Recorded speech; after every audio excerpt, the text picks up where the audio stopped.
Race 3 on the card at Sha Tin. It's called the Hollywood Handicap.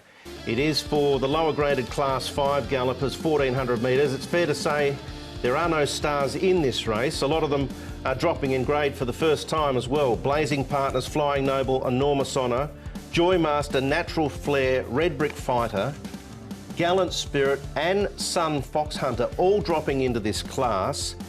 Interesting, there's only 3 rating points between numbers 1 and 11, so it's almost like a set weight race or a weight for age race for the Class 5 gallopers in some respects, so maybe the few down the bottom might be slightly advantaged. We'll have to wait and see how it all unfolds. Flying Noble, Lotus Breeze, a last start winner, Red Brick Fighter, Gallant Spirit, Money Marshall, who has trialled a couple of times up at Chunfa.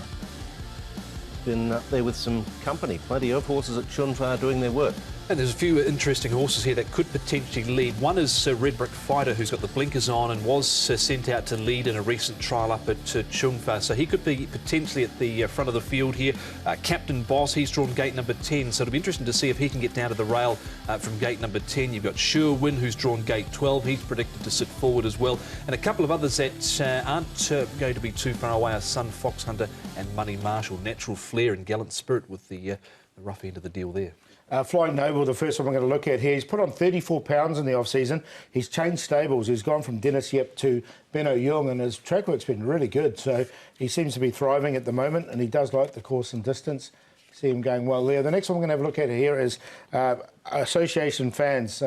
He has been a rogue in the past, but look, I thought it was a good piece there. He really stretched out nicely. I'm sure Jenny's looking forward to seeing him. He ran away from his... he's on his best behaviour there anyway from his thing. And Big Bully, Zach Purton aboard, he was pretty consistent towards the back end of last season.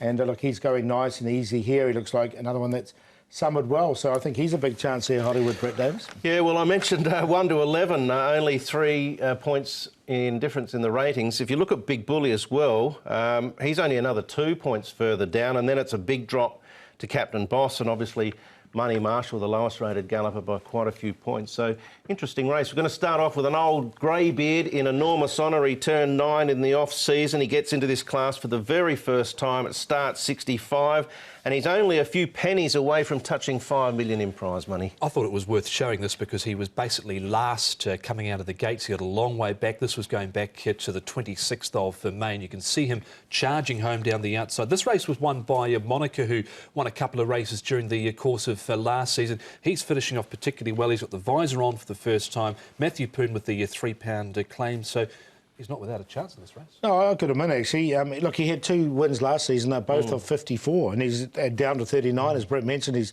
down on this grade for the first time. So only on a minor line, but I agree with you, Tom. I think he's a chance. Well, certainly a big run, as we just saw on screen. We go now to Lotus Breeze, who'd been sort of knocking on the door at the end of last term, suggesting there might be another win hidden away on the shelf. That took place here under the guidance of Chad Schofield, who does retain the ride. Big Bully's often threatened to win a race by running on nicely. Sure Win got his win earlier on in the season.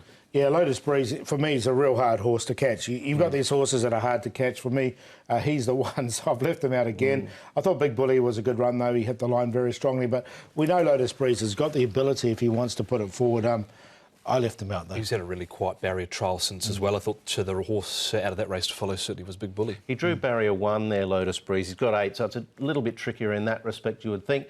Joy Master, let's move on to Joy Master, who's one of these many horses that does drop in class. 16 starts, just a couple of thirds. They were his last 2 efforts last season. Yeah, this race here, he was certainly doing his best work late in the piece. I thought this was probably one of his best runs. He was only beaten 1.5 lengths on that occasion. His prior run, when he was 3rd, he was on that occasion beaten 4 lengths behind Victorium. So Victorium goes round later on the day. That might not be a bad form reference, but it wasn't too far away, and I liked the way he fought back there too. Yeah, he actually got past Falcon Turbo, who I best betted on debut in the first meeting of the season, and he ran well. So that was a reasonable effort, Paul. Yeah, it was a good effort at all, and he just sort of came right towards the back end of last season, and now he's downgraded as well. So a couple of positives. Good enough to put him in the tips? Yeah, I did. I put him in there for 4th, but I do like this Flying Noble. He's changed stables. He's now with Benno Yeung, put on 34 pounds and does go well fresh, and I've liked his track work. Blake Shin will take them out. He's on top to beat Big Bully, who will be one of the favourites. He goes nicely there in his last couple of runs. Enormous Honour's a well-rated horse, and we just saw Joy Master. 2, 12, 3 and 5. Tough race, this one. Decided to go with Big Bully in the end, down towards the bottom for Zach Purton and David Hall. They racked up a few wins towards the end of last season, so he's on top. Flying Noble, Blake Shin's got a good book of rides Sunday afternoon. Joy Master, Joe Moreira on board for Casper Founds, an enormous honour on a minor line, so 12, 2, 5 and 3. Yeah, there's a number you can make a case for, no doubt about that, and I'm going to make a case for one at a longer price in money, Marshall, but a tricky little contest as